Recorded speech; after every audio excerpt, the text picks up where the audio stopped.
Okay, I think we are live. I believe we're live in the group. So, hello, Christopher Lockhart. Thanks for joining me today. Hello. You, you have audio. You can speak. Yeah.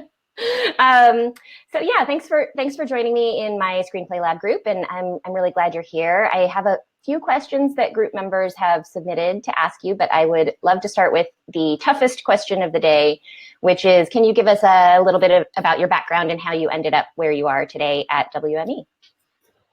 I said my background is I'm a Taurus. I like long walks on the beach. And is this what we mean? That explains a lot. Um, so I've been working at WME since it started, which was in 2009. Prior to that, I was at William Morris for 2 years, and then prior to that, I was at ICM for 9 years. This is actually my 20th year in the agency business. Wow.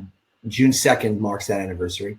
And and I started out as a script consultant to Ed Limato, who was the vice president or co-CEO, or I don't know, he had a whole bunch of titles, but he was also an agent. Legendary agent, right? Talent agent, right? Who discovered and nurtured some amazing careers like Mel Gibson and Michelle Pfeiffer and Edward Norton, Richard Gere, Denzel Washington.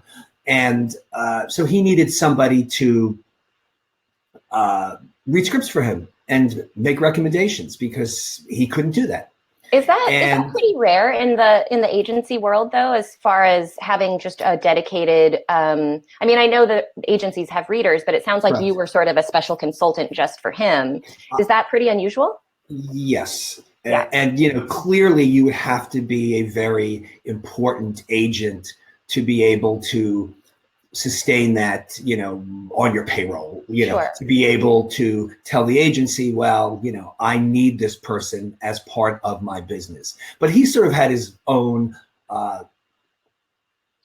fiefdom within the agency in many ways. He had his own attorney there. He had three assistants. So he really had his own world there. Yeah. So yes, it was actually quite rare, and it was interesting because I really got a very interesting bird's eye view of what the business looks like at a very, very high level. And then he eventually left ICM and went to William Morris, and I tagged along. And then the two agencies, William Morris and Endeavor, merged, as I said, in 2009. Ed Limato passed away in 2010, and so then I was bequeathed to Patrick Weitzel, who's the co-CEO of the company, and I still work with quite a few of Ed Limato's clients who remained at the agency after his death. Mm-hmm. And then can you kind of give me an overview of what your day looks like? Because you have such a unique position in the industry. It can be very eclectic. So like this week, I spent a lot of this week meeting with the writer director client and working with him on his screenplay that goes into production in May. And but there's obviously a lot of reading. I'm reading books, I'm reading scripts, I'm looking through magazines, I'm hearing pitches, I'm getting all sorts of scripts from all different places, from coworkers and from outside producers, studio executives, people on the street, people on Facebook, so there's a lot of reading involved.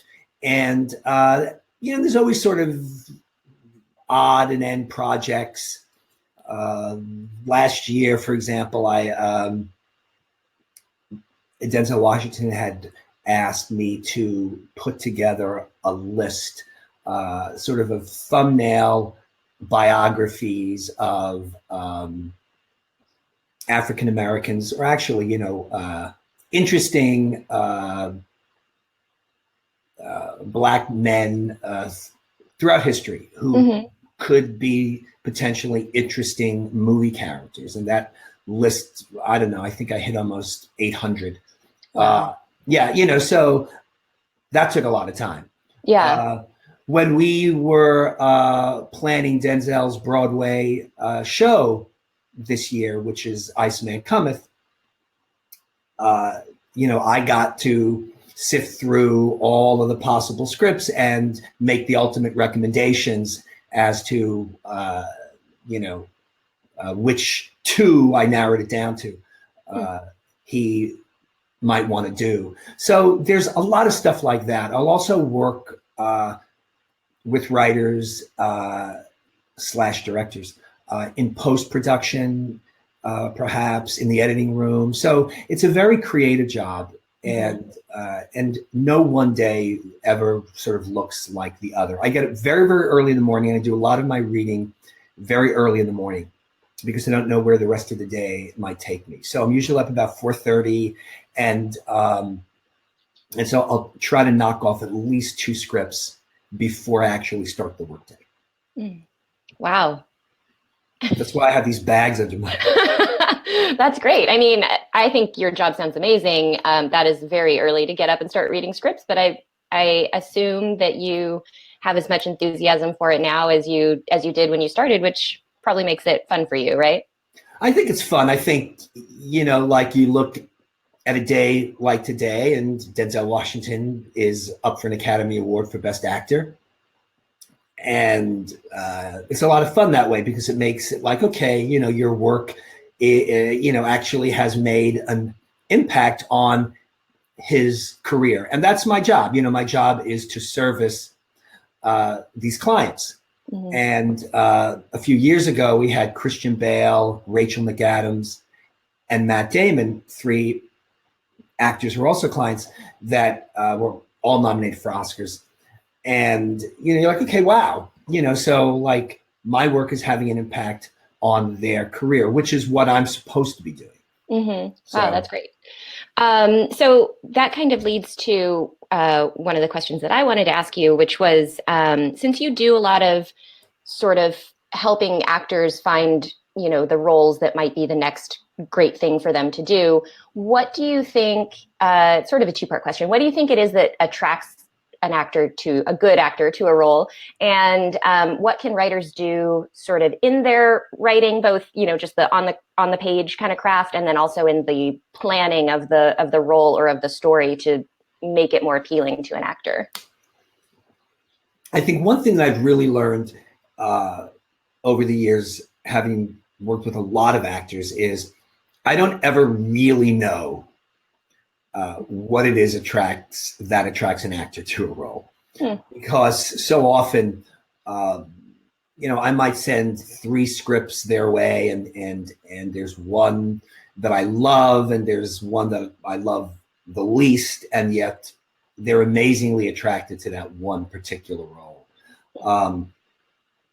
So, actors bring a lot of their own personal stuff to their choice. Stuff that I'm not privy to.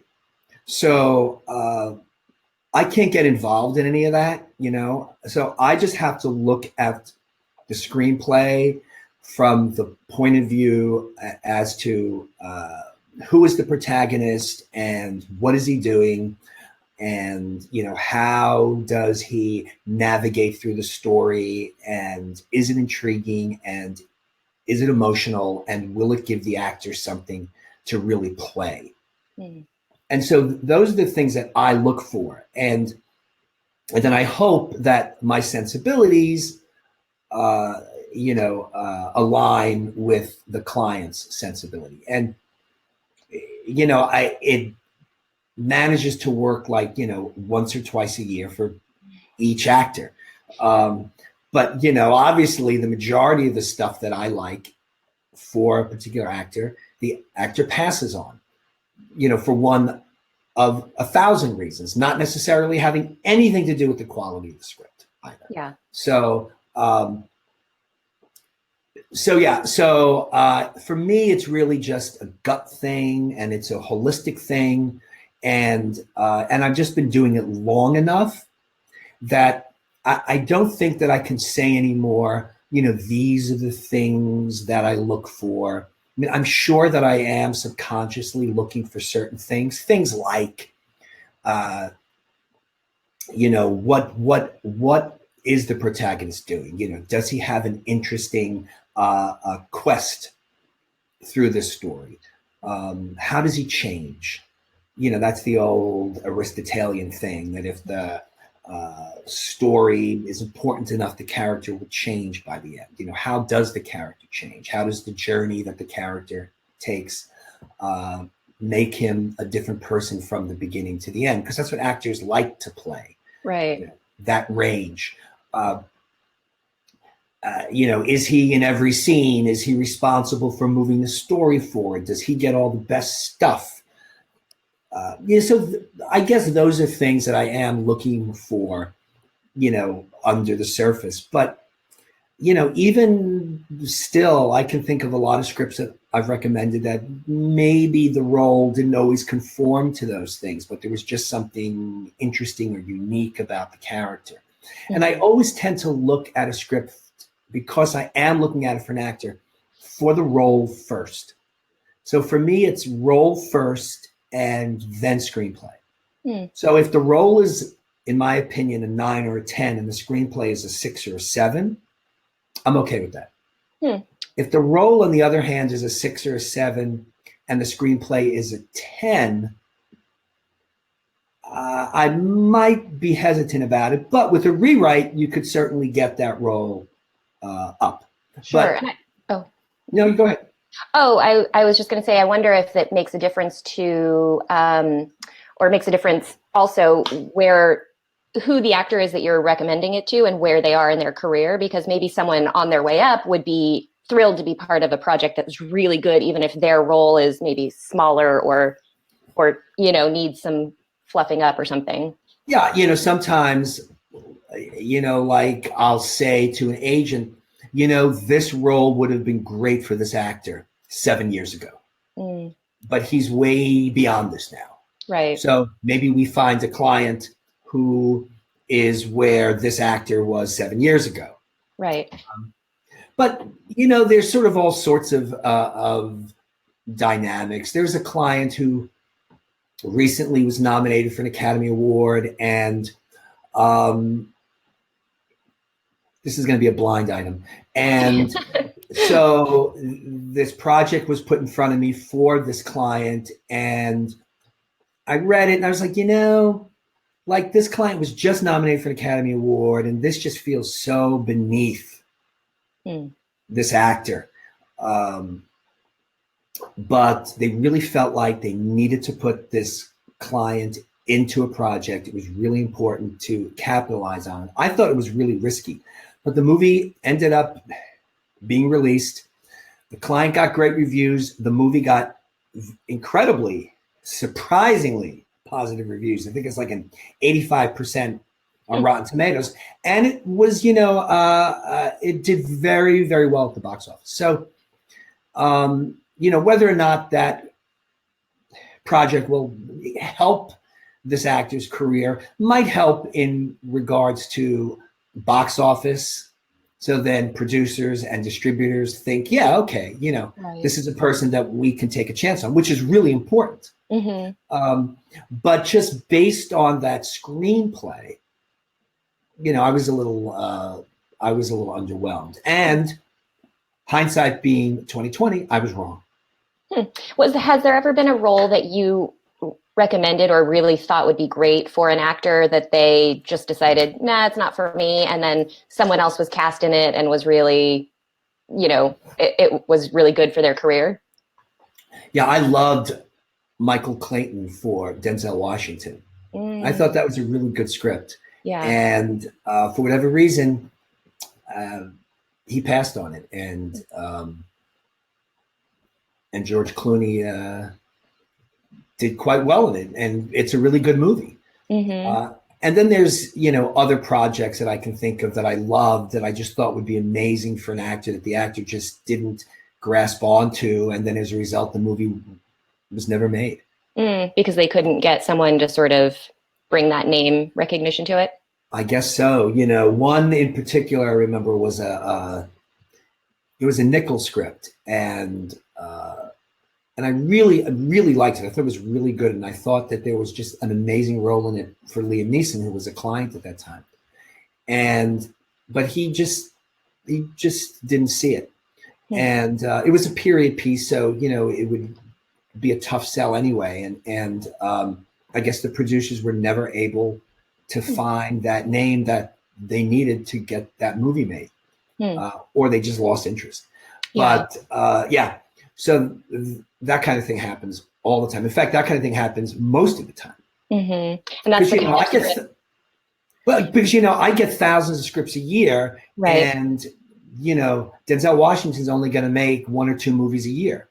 Right. So you know, all those scripts that come in for him are either not going to get made, or they're going to have to go to an actor who doesn't have as much stature, which means that it might get a very limited release, or just sort of, you know, slip into a distribution oblivion.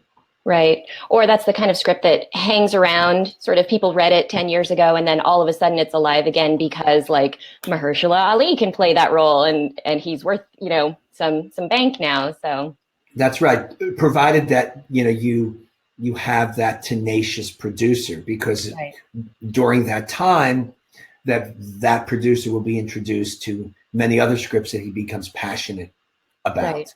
But I can think of scripts. There was one movie called Hoax with Richard Gere, and I loved that script. I just thought it was really smart, and you know, knew it wasn't going to be some great big blockbuster, but I thought it was a terrific role about Clifford Irving, who claims to have interviewed Howard Hughes, and he writes a book, and he becomes famous because he's the only person who's ever gotten an interview with, you know, the reclusive Hughes, and it turns out that it's all bullshit. And it's a true story. In fact, Clifford Irving just recently passed away, I believe, and loved it. And Gere just didn't really take to it. And every now and then I'd be asked, God, what do we have for Richard Gere? You're like, what about Hoax? What about Hoax? He passed. Well, bring it to him again. It's so good. And then like 8 years after the first time I had read it, Lasse Ostrom became attached to the project, and then Gere actually ended up making it. The same thing happened with Arbitrage, which was a script that I had read, and it was probably the best Gere script that I had read. And so I went to his agent and I said, listen, this is Gere's next movie. And the agent's like, actually, it's Al Pacino's next movie. He's already attached. I was like, oh, Pacino. Now, I love Al Pacino. But I was like, yeah, you know, I like, this is Gere, you know, this is not Pacino. This is Gere. It's got Gere written all over it. But there wasn't anything we could do. And, you know, some months later, the question's asked, God, you know, you haven't sent me anything good for Gere. And I was like, what about that script? And I could never actually remember the title. And no, Pacino's attached. The third time when I was asked again for something for Gere, I was like, damn it, I'm telling you, this project would be great for Gere. I'm like, wow, Al Pacino, like, you've been telling me this for months and months, and I haven't seen this movie materialize at all. So why don't you get on the friggin' phone and find out what's happening? And so sure enough, the agent phones and finds out that Pacino had just dropped out of the project. Oh, wow. And as a result, Richard Gere gets the part. We also put Nate Parker, who was a client at the time. And we ended up signing Nicholas Jarecki, who was the writer-director of the movie.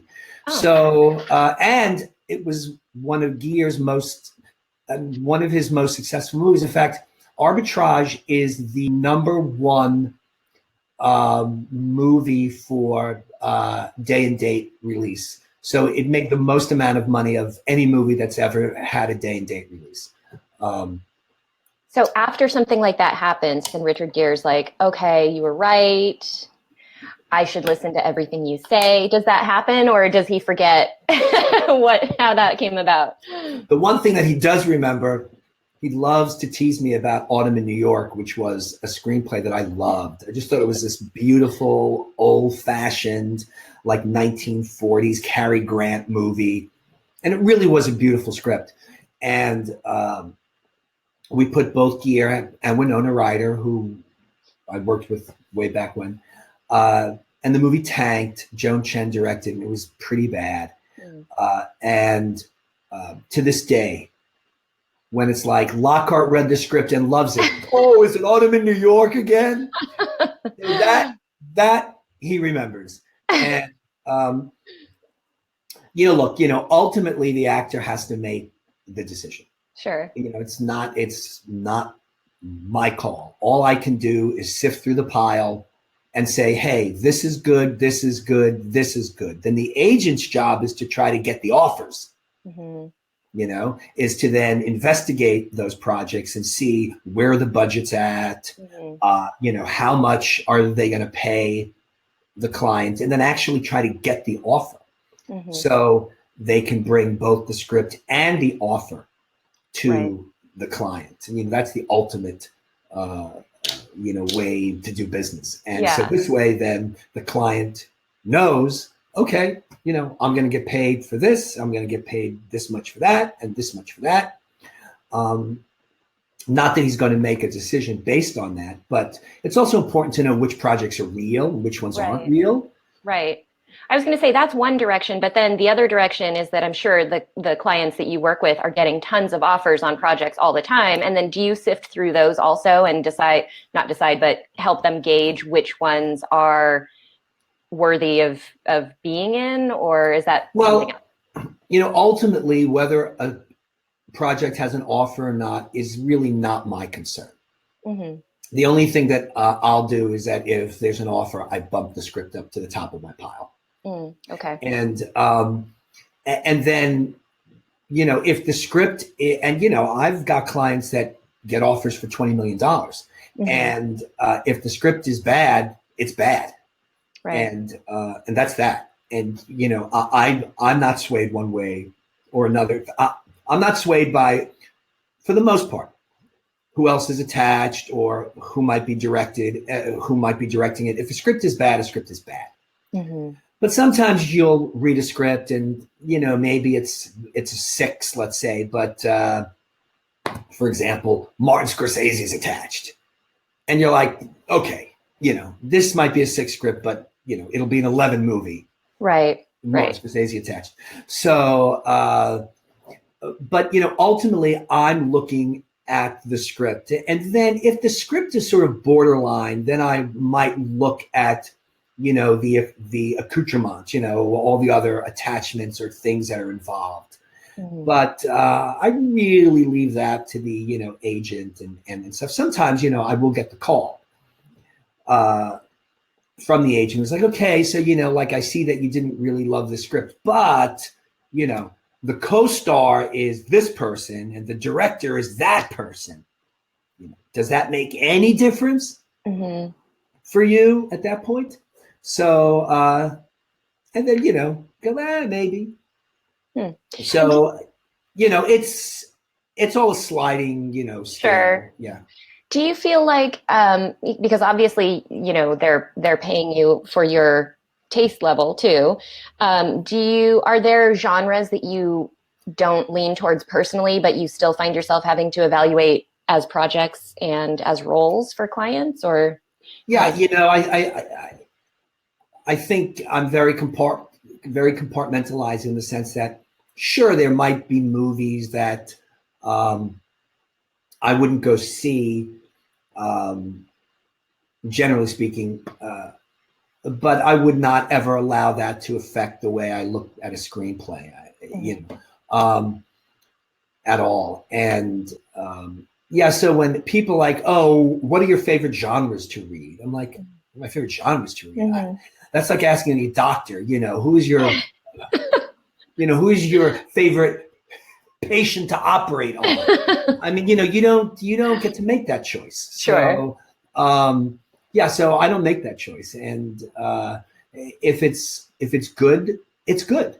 Mm-hmm. And I remember reading Gosford Park, and it took me, I don't know, I think like 5 months to get through, like the first half of that screenplay. And it was torture. Mm-hmm. It's like, oh my God, like who would ever want to see this movie? This is just so boring. And then you get to midpoint when the murder occurs, and I was like, oh, okay. Mm-hmm. And the second half for me was, like a runaway train compared to the first half. And when I was done, I was like, wow, like that was a really good script.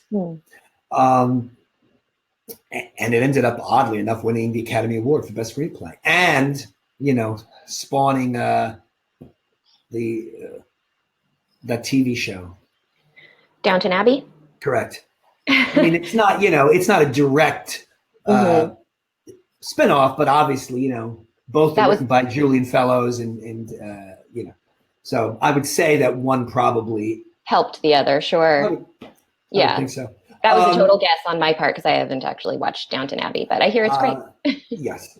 And so, yeah, it's, in fact, I'm often, when I read scripts that I think, yeah, this is not a movie that I would ever see.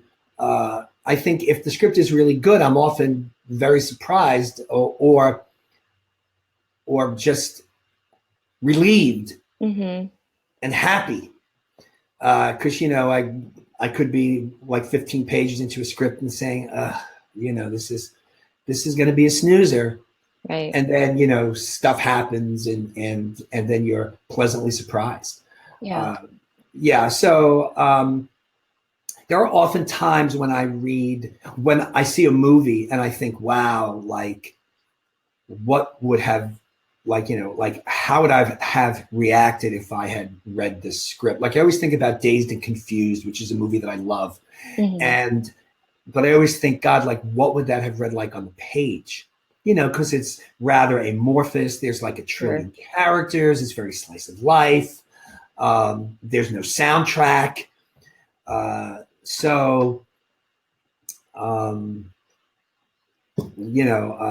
But it was interesting because the whole, we had a discussion before we started about Call Me by Your Name.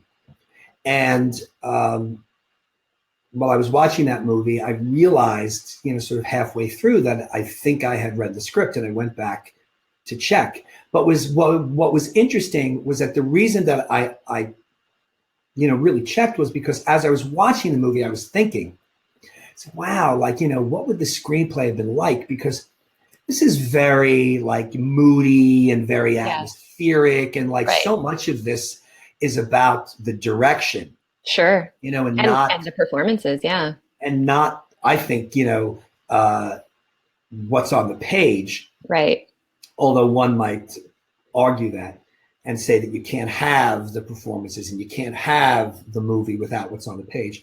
But the fact that I didn't remember that I had read it, I thought, sort of spoke, volumes to me about certain things. And, this whole sort of best screenplay, I always think that when people are judging best screenplay, they're really not judging the best screenplay. They're really judging the movie, because a lot of them have not read the screenplay. Right. They're looking at the movie and they're interpreting the screenplay, the way it was interpreted through the director, rather than just looking at the screenplay itself. Right. Somebody once said to me, well, that's sort of part and parcel of a movie. And I was like, yeah, you're right. But there are a lot of screenplays that I've read that are not great. And then they're just made great because you have an amazing actor. And if that actor hadn't been in that role, or if you had a different director, that might have been a very, very different movie, even with the same screenplay. Right. So, so it's always hard to really judge what, a movie is from a screenplay. But you also always have to remember when you're reading a screenplay that a screenplay is not a movie. but yet it's going to be a movie. Mm-hmm. And so there's that sort of cognitive dissonance, somehow that it's like, okay, this is not a movie. It's just a screenplay. And, I need to judge it as that. But conversely, it wants to be a movie. Yeah. And so, I also have to have a little bit of foresight and think about that as well. Right. And do you think as you've worked with more directors, you've gotten, your ability to do that must have gotten better and better when you're able to sort of see the screenplay through a director's eyes? Yeah, I think that helps. And, Yeah. A lot of actors, especially bigger actors, don't necessarily, for example, want to work with a first-time director, for that very reason. Yeah. Because, they just don't know, how that director is going to, take the screenplay and siphon it through, his voice and his vision. Right. When they can look at the filmography of the director, then they can get a better idea. Also about, how he works with actors, how he treats actors. Yeah. So, clearly the director is really important. And, people will argue and say that it is a director's medium. I think that as much as the fact that I love screenplays and I love writers, I think it kind of is a director's medium. But yet at the same time, it is an amazingly collaborative art form. And so for me, I think it's always silly when people are like, well, you can't make this movie without the screenplay. Well, that's true, but you can't make the movie without actors. And, you can't make the movie without a grip, or sound people, or, so sure. It's absolutely collaborative. Movie making is like the inside of a watch, and if you take out one cog, it just doesn't work. Right. Okay, I have a few comments and questions for you. Julian Roberts says hi. He's on. Also, Tyson says hello, and it's cool to see one of my NU teachers live on Facebook. I'm assuming that's you because I don't know what NU that is. That is. I know who Tyson is. I teach at National University in the MFA program. And, okay. Cool. He is a student. Cool. All right. I have some questions for you that were submitted. Actually, I want to start with this one because I feel like you'll have a unique perspective on this. Brian wants to know, do you have any advice for writers working on biographical screenplays? I think that, especially now, it's important to really find the hook and the interesting element about the person's life. I think, these sort of birth to earth, as I call them, or sperm to worm, or, where you're showing the entire subject's life is, generally speaking, not interesting. It's usually too sprawling. It's always much more interesting when you hone in on a particular moment in that person's life. Right. You find that one truly interesting thing, or you find the interesting thing that nobody knows about, that story behind the story. So, everybody knows Abraham Lincoln, but did you know that he was a homosexual? This is the story of his, homosexual romance with Stephen Douglas. Mm-hmm. I just made all that up. I was going to say, let's have a corrections section here too. Okay. So let's instead look at Steven Spielberg's Lincoln. Mm-hmm. I think is written by Pulitzer Prize winner Tony Kushner. And so what do they do in that? Is that Lincoln's entire life? Is he born, in Illinois or Kentucky? And I don't know where he was born. And maybe somebody should make the movie of his whole life. But what Spielberg's movie does is it simply looks at the time in Lincoln's presidency in regards to his abolishing slavery. Mm-hmm. That's what that movie is about. It's not about John Wilkes Booth. It's not about him being assassinated. It's just that particular time period. I think that's the way to go. I think that's good advice. I have heard similar things and thought similar things too. It's like when you're making a movie, you want to see the life-changing or life-defining moments in somebody's existence, right? And so it's like if you can find that and shape the story around that, it feels like people can kind of connect with it, you know, or at least it hooks their interest. So Phil wants to know, Phil Cramp, he wants to know. No, I'm not answering anything by Phil. He wants to know how many of the Oscar-winning films you've seen.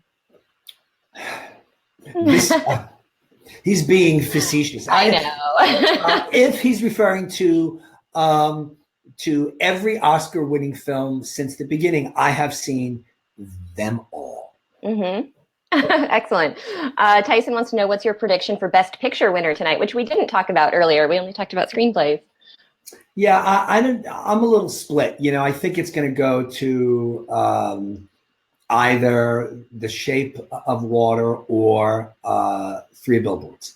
Yeah. That would be my prediction. That's although I think if I were doing an Oscar pool, I would split and I would say that Del Toro is going to get Best Director and Three Billboards will get Best Picture.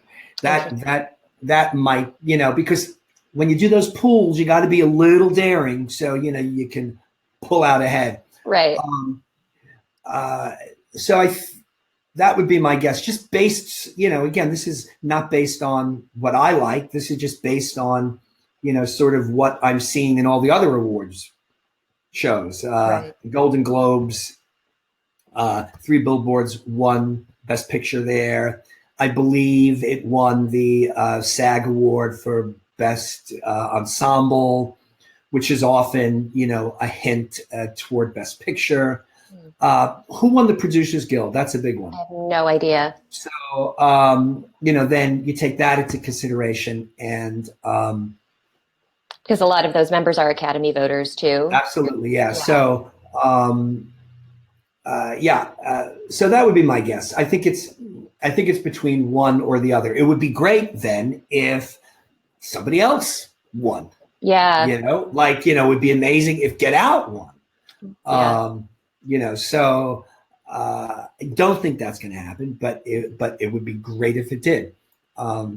You know, I don't have any, you know, dogs in the hunt with the exception of Denzel and this year, and who was a client. And, you know, I think that all the momentum is going to Gary Oldman, which, by the way, my friend Jim Osborne is his agent. And so it's all in the family. And so if Gary wins, be delighted for him.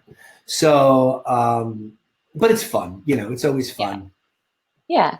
Okay. So Christine says, as a Christian writer filmmaker, do you see a struggle within film, or do you see a struggle with films like that? Are they harder to sell to actors, directors as projects to get involved in? I would say that, you know, there is a market for faith-based films, but you know, somebody like Mel Gibson, when he makes a movie, you know, there's always a Christian subtext to sort of all of his movies. Sure. And so one can certainly include faith in a movie and put it into the subtext. Look, you know, movies, in fact, faith-based films, a lot of faith-based producers, you know, it's like in order for a movie to even be considered faith-based, like, you know, it has to mention Jesus Christ 3 times or, you know, and when we say faith-based, I think we are specifically referred to Christian films, you know, rather than films of other faith. Sure. And so, you know, my advice would be to, you know, have those Christian values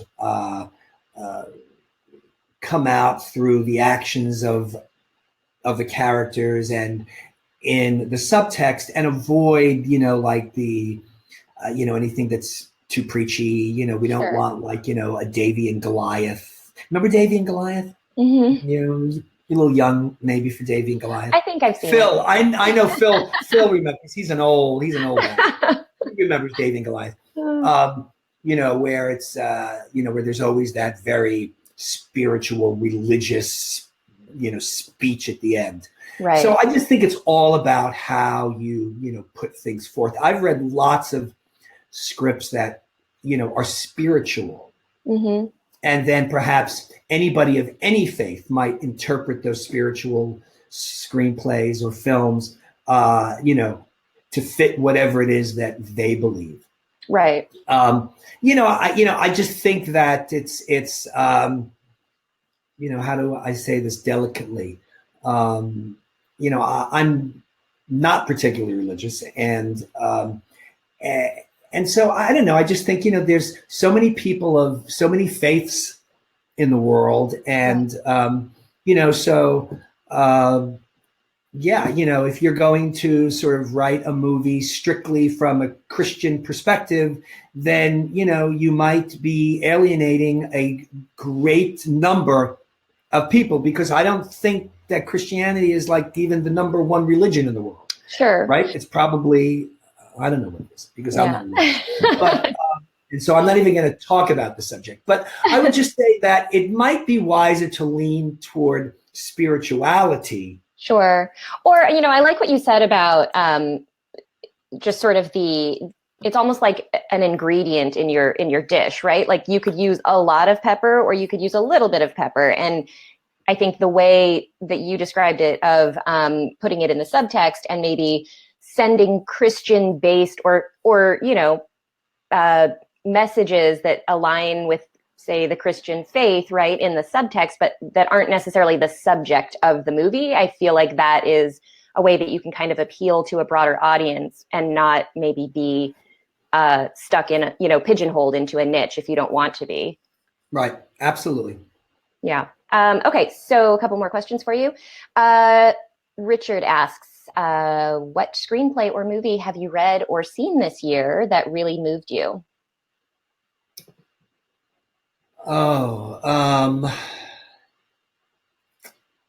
you know what movie really moved me this year?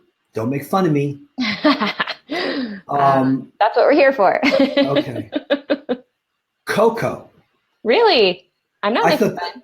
I thought that was a beautiful movie. And talk about spirituality. I thought that was absolutely a beautiful Yeah. film. And I sobbed like a baby at the end. And I just thought it was really beautiful. And, you know, I love that whole, you know, I mean, obviously I heard about that holiday, but I never knew about any of the particulars to it, you know, or even what it meant. Yeah. I actually have a flower pot here, you know, that I bought a few years ago from like Trader Joe's that, you know, is one of those like mask things. And just because I always thought it was really cool.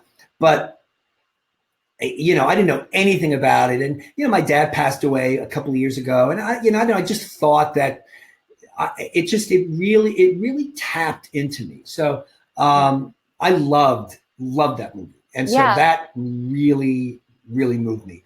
You know what I thought worked so well in that movie too was that the way they used that song, how it had one meaning when they introduced you to it, and then they turned that meaning and gave you something else with it. I just thought that was so beautiful. It was. I absolutely agree. Also, by the way, wasn't the great grandmother so cute?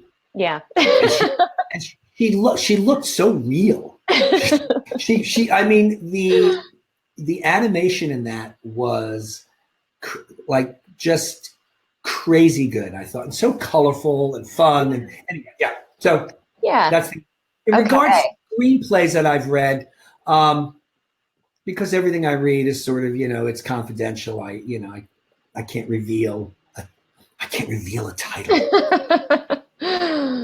Okay. Let's see. So, what was your inspiration behind starting the Inside Pitch? Eddie asks. Well, you know, the Inside Pitch sort of came from two adverbs, which was a website slash secret message board that, we had for years. And I like 15 years ago, I did a series of free workshops at the Beverly Hills Library where volunteer screenwriters submitted their scripts, and we would all read the script in advance, and then we would all converge in the library in the upstairs room, and we would critique the writer's script for him. How long were those meetings? That seems like a huge, long process. No, the meetings were like 2 hours, I think. Yeah, I think we went from like 11 to 1 or something, so I did most of the talking, of course, and then naturally, and then we would open it up to other people chiming in, and then the last few minutes would always be, okay, are there any just general questions? And the questions always went to, well, here's a log line that I have. What do you think about it? And so, it really started to evolve into these pitch, for I guess a lack of a better word, these pitch sessions. And so then we started to do them all around town just for fun. And then we did a television show, this like one-off here in Los Angeles that we did. I was nominated for an Emmy Award. Wow!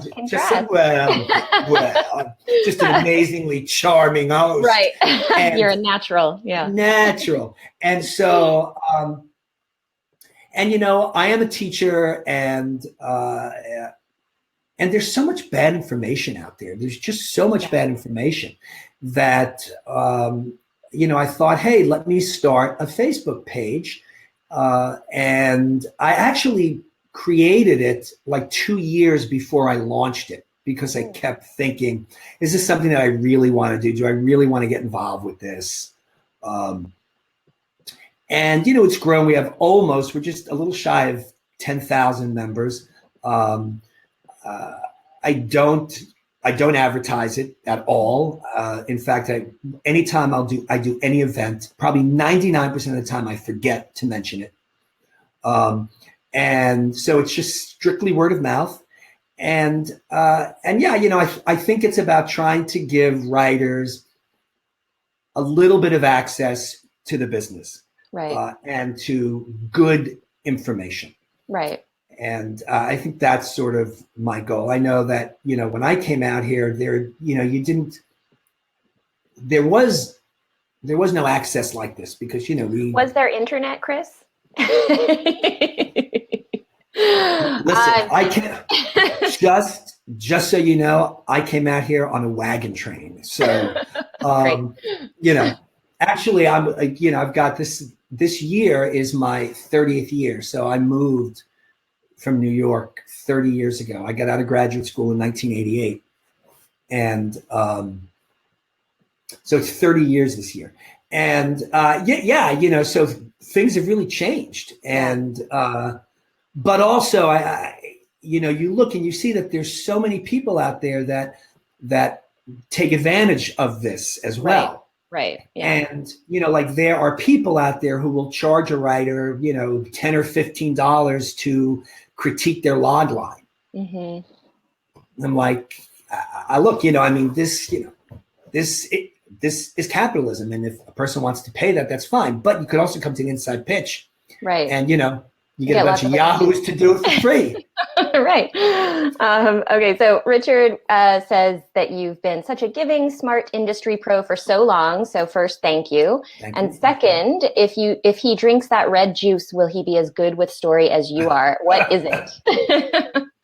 All right. So I'm telling you, this is like a magical elixir. Now this is cut with water, but actually Trader Joe's sells like this 100% cranberry juice, which is, it's not from concentrate, and it's like, to drink it alone, it's like, sulfuric acid.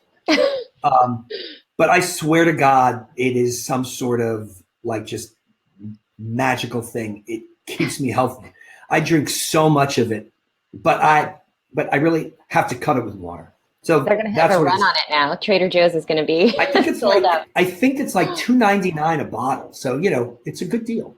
Yeah. And now that I said that, they'll stop selling it because that's always what happens.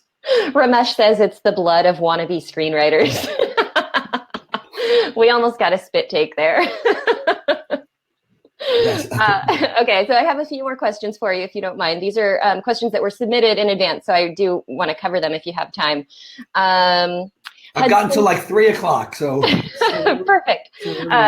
Hudson wants to know, what are things outside of writing talent that make a writer stand out? Like, it could be non-writing skills, or just a way to stand out from the crowd with your writing. Is there anything that comes to mind as like something that gives a writer an edge? Yeah, it's like I'm looking at a screenplay, and so the only thing that I'm looking at is that screenplay. I think ultimately that's really the only thing that people care about. Now, like if you're going into TV, sometimes it's like a little different. I think, like, you might have written a pilot and for some legal show, and maybe it's like okay, but you also have like your law degree from Harvard. Right. And so that makes you pretty attractive to the showrunner. Let's say in the feature world, I just think you just really need to write a good script. I really think it's about your outlook on things, because that's what makes a script unique. I think writers that are a little bit offbeat, tend to create characters that are making choices that we don't see all of the time. Mm-hmm. Stuff that feels fresh. So it's like like I don't really care if you have an Olympic gold medal, in like skiing. It just doesn't mean anything to me. If your screenplay sucks, your screenplay sucks. Right. And I can't sell the medal. Right. So I don't really know if I'm addressing the question, but I think so. Yeah, and I think that medal may help you in a meeting because it gives you something memorable it's almost like a sound bite when you go into a meeting that person you're meeting with can be like, oh yeah, that's the writer that won the Olympic gold medal in downhill skiing or whatever. But right. But his script sucks. Right, exactly. But if your script isn't good, it's probably not going to do much for you. Right. So, okay. So this from a writer who wishes to remain anonymous. Do you suggest any particular or different strategies for a writer in their 40s who's spent over 15 years writing? Is it smarter to write a novel and self-publish, or do you tailor your ideas and pitches more for Netflix? Do you have any advice in that realm? Well, look, I wouldn't get wrapped up in the whole age thing. Yeah, the business tends to skew a little younger, generally speaking. But when I read a screenplay, I don't know how old anybody is. Sure, yeah. So, I say all the time, there's no such thing as an old writer. It's only old writing. Yeah. So, if I'm reading a script and, the script just doesn't feel fresh, it doesn't feel like, it has a voice that audiences today are interested in. Right. That it feels like it was written in 1940. And I do sometimes read those scripts. Yeah. I think that becomes problematic. But it's like, I'm looking for great scripts. And I just don't care how old anybody is. Right. So I think that, you need to sort of forget about the age thing. Now, on the flip side, one could say, well, I've been trying to break in for 15 years and I haven't been able to do that. Then that's kind of that realistic, it's okay, it's time to sit down at the dining room table and let's like come up with a game plan, because obviously the writer is not coming up with the right strategy, with the right projects, or it's always possible that the writer has no talent. And that's something that we don't ever want to talk about. It's like we don't ever want to talk about that. That's the one thing that we can't talk about, which is that maybe you just like shouldn't be writing. Maybe writing screenplays is not your thing. Right. So should you write a novel? I don't know. Maybe novels isn't, maybe you should be skiing. Maybe you should be going for that Olympic gold in ski. You might be a much better skier than you are a writer. But look, I think that at this point in time, you've been writing for 15 years. You're writing because you love to write, because you're certainly not getting a whole lot of accolades, or perhaps, you're not getting agents, you're not getting money. So you're writing because you love to write. And that's what's most important anyway. Mm-hmm. And so just find what it is that you want to write and how you want to write it. So should you write a novel and self-publish it? Sure, if that's what you want to do. Do I think that you're writing a novel and having it self-published is going to serve as some kind of inlet to your screenwriting career? Probably not. Mm-hmm. So, so there really isn't an answer to the question. It's just write because you love to write, and tell the stories that you want to tell. And if you're supposed to be doing this, then eventually, everything will align. And if you're not supposed to be doing it, then in the long run, you probably will not be doing it. Mm-hmm. But at least if you write what you love, then in the long run, you haven't wasted that time, because you've been doing something that's meaningful to you and that you enjoy doing, right? Yeah, because, it's like I always say, most people, at the end, 15, 20, 25, 30 years of struggling to get into the business, and they don't get into the business, and they're on their deathbed, and they're looking up on a shelf, and there's 50 scripts that they wrote, none of which they've ever sold. And how are they going to feel about that? If they look at their life work there that went unappreciated and unsold, will they still say, I'm so glad that I took the time to write those? And if the answer is yes, then you're doing the right thing. Right. Good advice. Okay, couple more. Michael wants to know, he's curious to know if high concept docudramas are still relevant today, and if they are relevant, what are the components that make them marketable? I'm not sure what a docudrama is. I know what listen, he asked me the question, not you. Okay, please explain.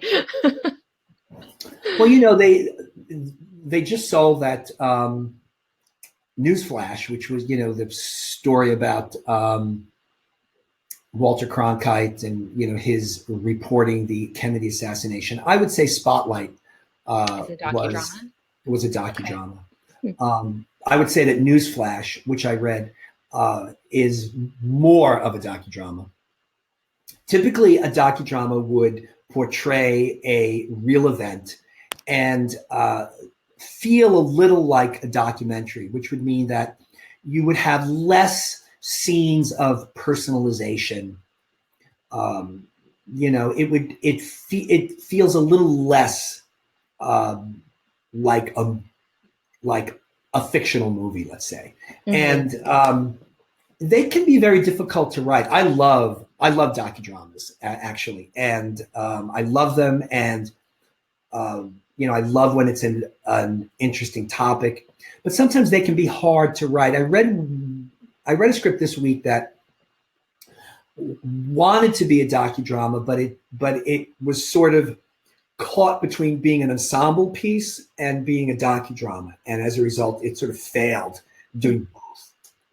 So, Spotlight could most certainly be, the sort of docudrama that you want to aspire to. And, if you find a really interesting topic, then yeah, absolutely. Mm-hmm. So what do you think makes them marketable? Just relevance, kind of like any other movie, right? Yeah. I think that, for example, with Newsflash, which is interesting. It's, like the Kennedy stuff just never falls out of fashion, it seems. Mm-hmm. Because we're like 50, it's like 55 years now, so we aren't even on some sort of, like silver anniversary or golden anniversary. We're in some weird, place. And,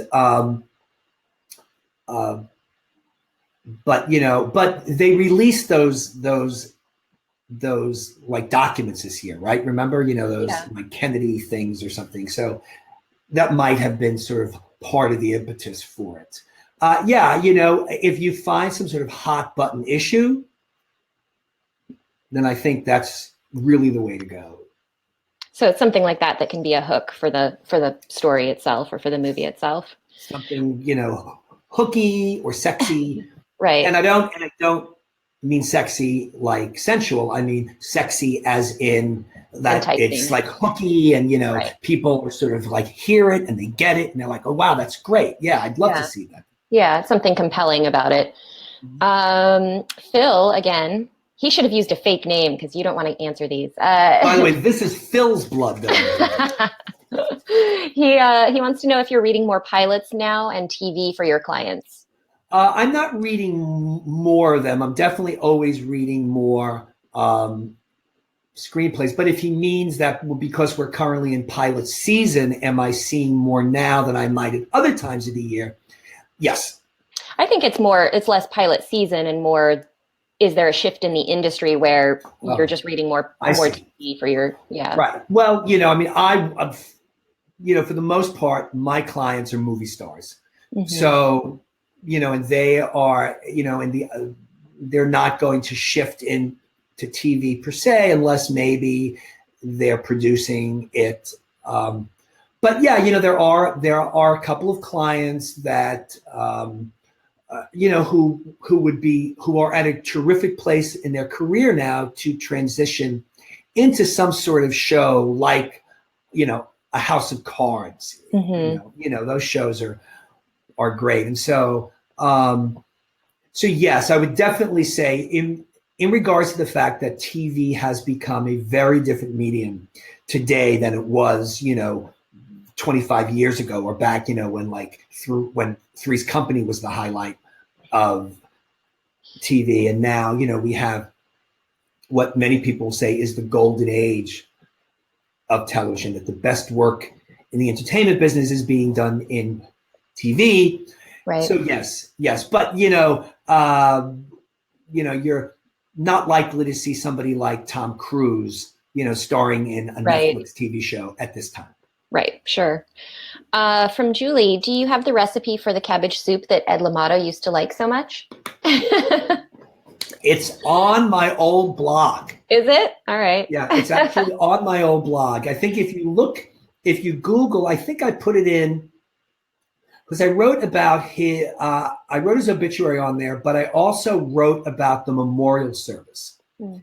And I believe if you look like Ed Limato Memorial Service, the recipe is there. I don't eat cabbage, so I would definitely not eat the cabbage soup. But that was his like diet. Boy, did he believe in that. Cool. Okay. So one more question, and this is prompted by Ramesh. I don't know if that's true or not, or Phil might just be trying to get another one in here. Would you like to talk about why you feel the log line should be written first? Well, I look. There are no hard set rules on anything. Any writer can do whatever he wants to do. And if his process works, if in the end he's writing a script that works and is being well received, then who am I to tell the writer his process? I think on the inside pitch, people are constantly sharing articles and people are always cross-talking. And we see that everybody has their own way of going about writing a script. But for me, I just think it makes sense to have a log line first because it's your compass through the story. Yeah. Now, it's like when you, pull up a GPS, like, you want to know how to get to here from there. The log line is sort of that, it gives you that direction. It doesn't mean that you have to follow it. Right. It's not, it does not shackle you to that. It's just saying, hey, listen, like I know going into writing the screenplay, I know who my protagonist is. I know what it is that he's doing through the story. And I know what's making it really hard for him to achieve what he needs to do. Right. That's all. I mean, it's three basic elements. Like, I'm not even sure why you would even start a screenplay without knowing at least that. Right. You know? I mean, there's so many other things that you can explore, but to, you know, start a screenplay and not know those things, for me, seems dangerous because, well, look, you know, it's dangerous for me because there's nothing worse than, you know, you writing that screenplay and then giving it to me to read, because it's punishment for me, you know? And so I just think it gives you guidance. And if you don't have those three elements, then you should understand that your screenplay's in trouble. Yeah.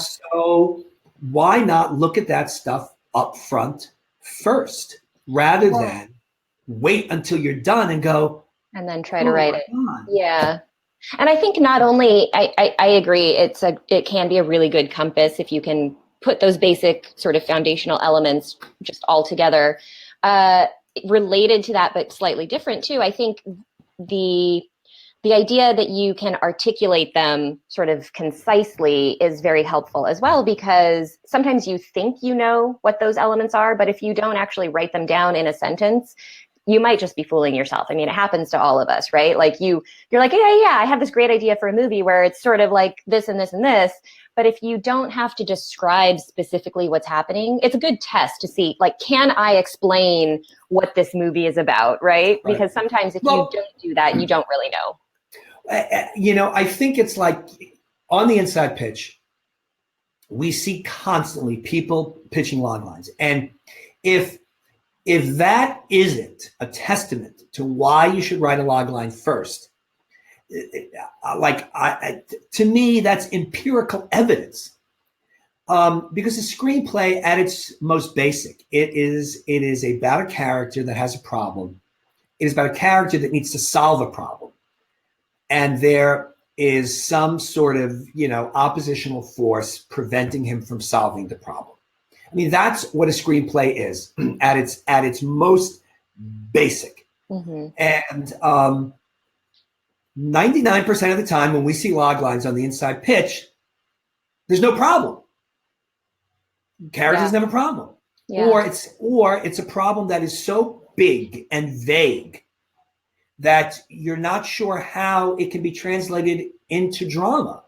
It feels like it's much more appropriate for a novel because you have the ability in a novel to go into a character's head. A character in a novel can sit down in a chair and think, and we can go into that character's head and hear him ruminate on stuff for 400 pages. You can't do that in a screenplay. It's a different animal. And we just constantly see it all the time that there is a character, but he has no problem whatsoever. Mm-hmm. And to me, that's just not a screenplay. And the problem is, for me, is that then I read that script because the person didn't write the log line before, he wrote it afterward. Right. And then he's completely perplexed because he's like, well, but you don't understand. I mean, I wrote the screenplay. I have 120 pages. I'm like, yeah, but you have 120 pages of feces. And I say it all the time. Just because you wrote a screenplay doesn't mean you wrote a screenplay. Right. Sure. You know, it could be, 120 pages of, all work, no play makes Jack a dull boy. Right. So, and this is what happens. And this is the truth that, if those elements are missing in the log line, they are missing in your screenplay, and your screenplay doesn't work. Mm. And, people don't want to believe that. They're like, oh, no, you haven't read my script. But, I've read now, I'm going on 60,000, maybe more. I'm in and around that. I've read a lot of screenplays. I've heard a lot of log lines and subsequently have read those screenplays. I feel like I am more than competent and confident to be able to say that if those elements are not there in the log line, despite the belief that your screenplay is brilliant, I know that your screenplay doesn't work. Right. I believe you. Just that simple. And by the way, even if you have those elements, it still your might not work. It probably still doesn't work. Right. Right. Because the way the character goes about solving that problem isn't interesting. The fortification of that, the dramatic fortification of that problem, the proscenium that's built around that problem isn't interesting. There's no stakes, there's no tension. We don't care. I mean, these are common problems in the majority of even screenplays from professionals. Yeah. It's really hard. I mean, the reason why most people don't sell screenplays is because writing screenplays is really, really hard. Yeah. And then even if you write a good screenplay, trying to sell it is even harder. Right. So it's such a tough process all the way around. And so a logline just helps perhaps to make that process a little bit easier. Right. I agree. So, there you go. Okay, one more. They're still coming in. And this is bring them on. This is somebody else's question. Definitely not Phil's. Okay. Do you try to read anything do you try to read screenplays without knowing the logline to get a more emotional feel of the script? Do you prefer to read the logline first or no? Many times, when I get sent scripts, I often don't have a logline. Mm-hmm. Do you prefer it that way, or does it matter? It doesn't really matter. I think that often I think what happens is that my logline always ends up being a lot better than their logline is anyway, because I'll almost never use that logline. Right. Why that producer or that writer or that executive chose to use this particular logline, I don't know. Maybe it's a good logline, but it's not the logline that I would use to present the screenplay to a client, let's say. Mm-hmm. Or I'll look at readers' reports, from story analysts, and I'll say, wow, that logline is way off, but often if it is off, especially far off from the way I would write it, there's a reason for that, and it's because the screenplay is often a little bit amorphous, and it's a little bit hard to narrow in on those things. Right. Right. So no, it doesn't affect me. Nothing affects me. I'm a completely blank slate. You're like the Terminator of reading scripts. I don't care. It's like in the beginning, I remember, like I would be called into Ed Limato's office and he'd be like, so we have this new script from M. Night Shyamalan. Nobody has read it. You're the first person to read it. I'd be like, woohoo, woohoo. Now, 20 years later, we have this new, I'm like, whatever, just give it to me. So I have a job to do, and the only thing that will move me is what transpires between fade in and fade out.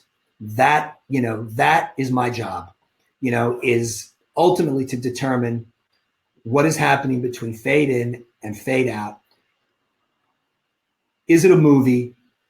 And is it right for, whoever it is that I happen to be working with? Right. Okay. That's it. That's all the information you have, right? Well, I guess so.